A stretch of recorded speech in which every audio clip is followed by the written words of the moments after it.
যেটা বলতে যাচ্ছি সেটা হলো নদীতে কিন্তু যখন জোয়ার আসে, বড় শক্তিশালী জোয়ার, তখন অনেক বড় বড় শক্তিশালী জিনিস, গাছপালা, অনেক কিছু ভেসে যায়।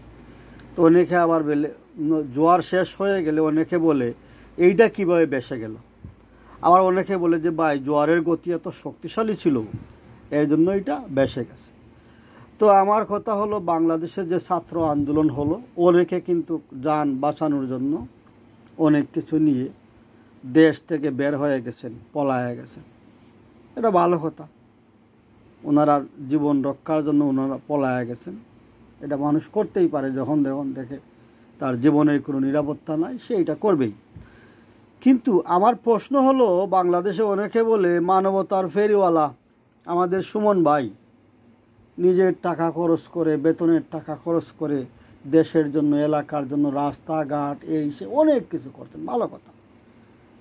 তো উনি এই বিপদের সময় উনি পলায়ে গেলেন কেন? শুনলাম অনেকে বলছে উনি নাকি পলায়ে গেছে। তা আসলেই কি সত্য আমি জানি না। যদি সত্য হয়ে থাকে তাহলে আমার প্রশ্ন হলো, উনি কেন পলায়ে যাবে? উনার তো পলায়ে যাওয়ার কথা না। উনি মানুষের জন্য যেহেতু কাজ করেছেন নিজের এলাকায়, তাহলে মানুষই তো উনাকে রক্ষা করার কথা। কেন মানুষ উনাকে রক্ষা করবে না? উনার তো পলায়ে যাওয়ার কথা না। তাই মনে হলো, এর জন্য বললাম। সবাই ভালো থাকবেন।